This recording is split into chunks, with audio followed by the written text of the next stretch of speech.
Couple को ऐसा मार रहा है और उसमें जो ये काम कर रहा है सब तृणमूल कांग्रेस का लोग है। হাতে গোছা লাঠি নিয়ে রাস্তায় ফেলে তরুণীকে বারবার সজারে আঘাত করছে এক যুবক, আর চিৎকার করছেন তরুণী।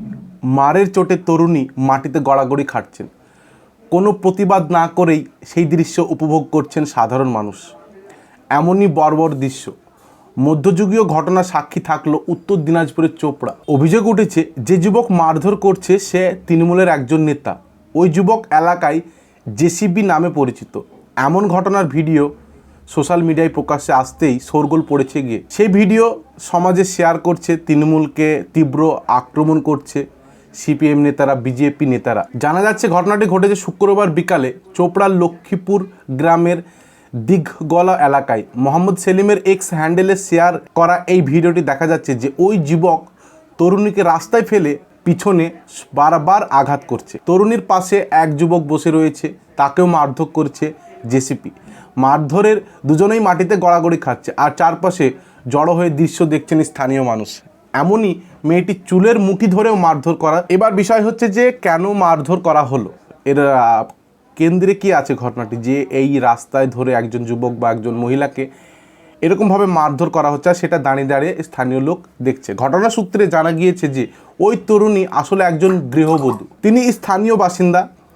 ভিডিওটিতে তার পাশে যে যুবককে দেখা যাচ্ছে সেই যুবকের সঙ্গেই তিনি বিবাহিত সম্পর্কে জড়িয়েছিলেন। তাই নিয়ে একটি গ্রামে একটি সভা ডাকা হয়েছিল, যার নাম দেওয়া হয়েছিল ইনসাফ সভা। সেই নেতৃত্বের সভা বা নেতৃত্ব করেছিলেন বাহুবলী জেসিপি, যাকে এই ভিডিওটি দেখলেন যে মারধর করছে। সেখানে দুজনকে নৃশংসভাবে অত্যাচার করা হয়।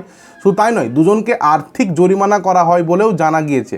আরও জানা গিয়েছে গ্রামে প্রায়ই সালিশি সভা ডাকা হয়, আর ওই দিনের ঘটনার মিডিয়ায় মোবাইলে রেকর্ড করে বেশ কয়েকজন। পরে সমাজে বা সোশ্যাল মিডিয়ায় এই জিনিসটা শেয়ার হয়, ভাইরাল হয়।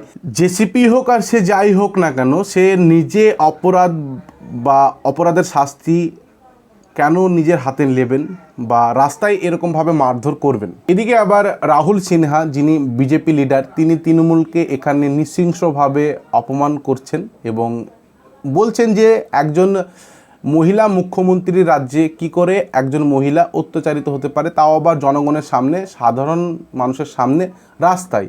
এই নিয়ে একটা মন্তব্য তিনি করেছেন, আর এটা সাধারণ মানুষের সামনে বা চোখের সামনে ভেসে বেড়াচ্ছে বর্তমানে নেট পাড়ায়। और उसमें जो ये काम कर रहा है सब तृणमूल कांग्रेस का लोग है। एक तो उधर एमएलए का मुख्य जो आरोपी है वो तृणमूल का एमएलए का बहुत नजदीक है और तृणमूल कांग्रेस का नेता है। और जब कोई ऐसा घटना हो जाता है तृणमूल कांग्रेस साथ साथ पल्ला झाड़ लेता है, ये हमारा पार्टी का नहीं है, उसका पार्टी का है।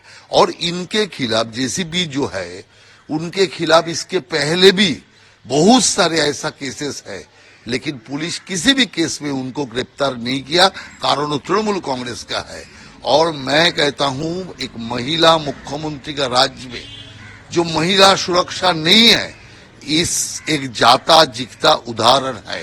তো ভিডিওটি ইনফরমেশনাল হলে ভিডিওটিকে শেয়ার করে ঘটনাটি সম্পূর্ণ মানুষের কাছে জানিয়ে দিন, আর ভালো লাগলে চ্যানেলটি সাবস্ক্রাইব করে একটা লাইক দিয়ে যাবেন। তো এখনকার মতো টাটা, বাই বাই, আবার দেখা হচ্ছে নেক্সট ভিডিওতে। জয় হিন্দ।